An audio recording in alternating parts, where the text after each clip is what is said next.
N55 GT. Customer came in, no start. Car just shut off on her while she was driving, and she was cranking and she couldn't get it to start back up.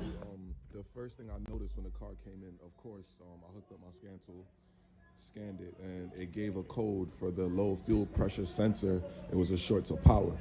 So the first thing I did was pull off the engine cover and started inspecting wires.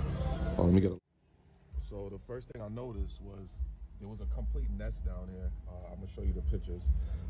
Wires were chopped up and everything. So, you know, I cleaned everything up, separated the wires, put tape over them, electrical tape, you know, just to test it out and make sure the car would start up. Still, we wasn't getting no start. So after a couple of tests and diagnosing the car, you know, came to figure out that the car needed a fuel pump. You guys are real familiar with these GTs. They're not really popular.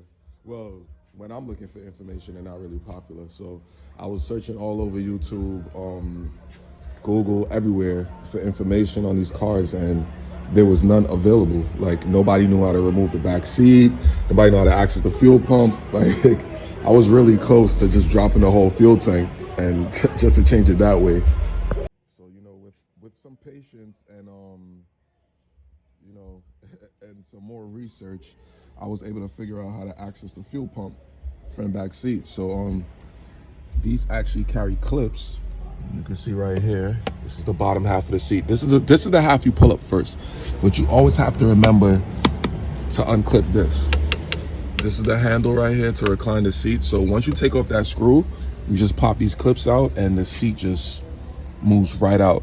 Once you get that out, you'll be left with this upper half, and it's just 4 bolts. Torques just like this, and that's it. Whole seat is out. BMW recommended that I cut around the carpet. When I pulled up their procedure, they recommended that I cut the carpet, but I didn't do that. I left everything intact. I just peeled it back and was able to get access. So like I was saying, BMW recommended that I cut the carpet along the edges, you know, and peel it back just so I could get access to the pump. But my love for cars wouldn't allow me to do that. So yeah, so I just peeled it back from underneath the panels, bang, got access. And yeah, so basically the customer, she didn't want to get a new fuel pump. It was too pricey. A video of me testing both fuel pumps, and I'm gonna show you, I'm gonna add it in and show you guys exactly what I got, because it was tricky because they guaranteed that this fuel pump was good. And you know, I threw it in the car, and once the car wasn't starting up, I was like, I messed up. I should have bench tested it first, which is what I always do, but I was just so eager to get this car out.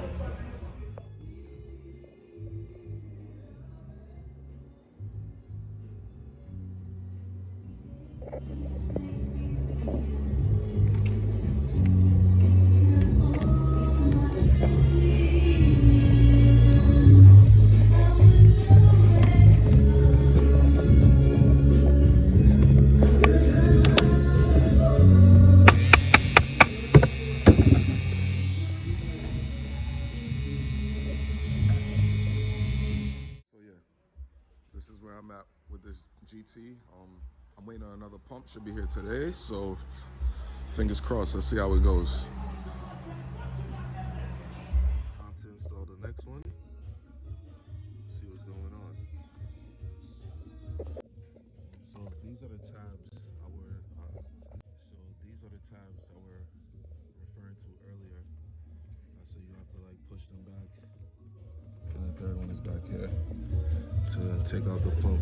And also, when you're installing the next pump, just be careful with these lines right here. They tend to get in the way, and you definitely don't want to break those. So once you have the new pump in place, you just snap in and you're good to go. Make sure no wires or nothing are caught up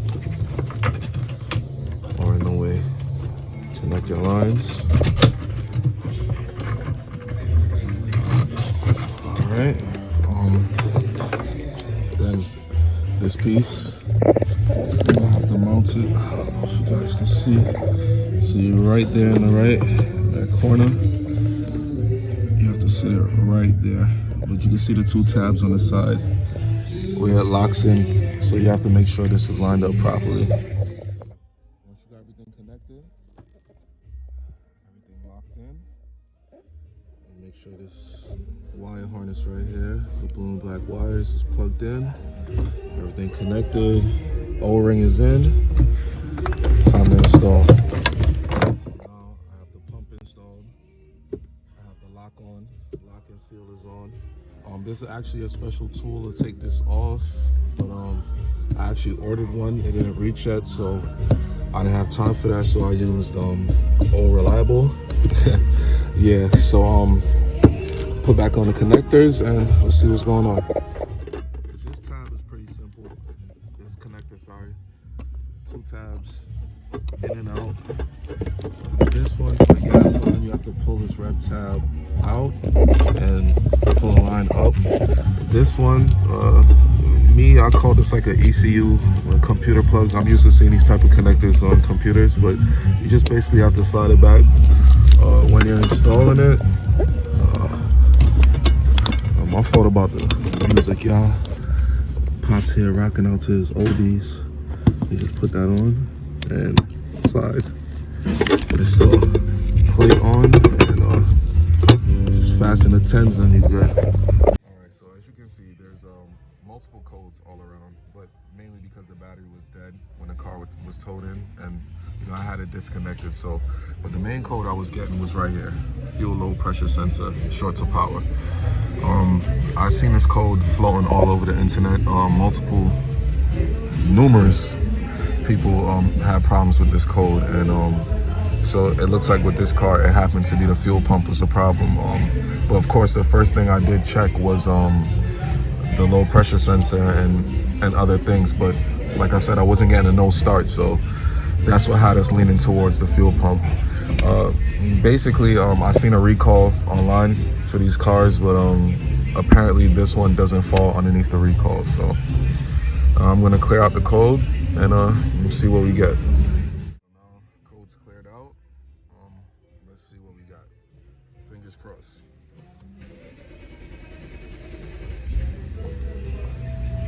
Beautiful. Start right up. We have a working car now.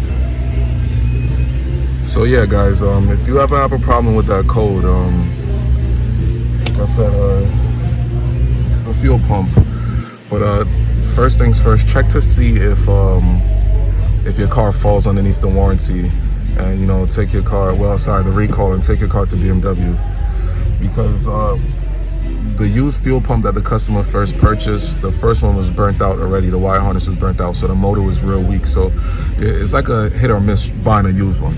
So yeah, you guys that don't know how to install the seats, that's what I'm going to be doing next, and show you guys how simple it was just to take out the back seat. So basically, these 5 bolts, this is what holds down the main seat. 1 there, 3, 4 back there, and number 5. Those move the seats, and basically the bottom cushion just clips in, as you can see. 1, 2, 3.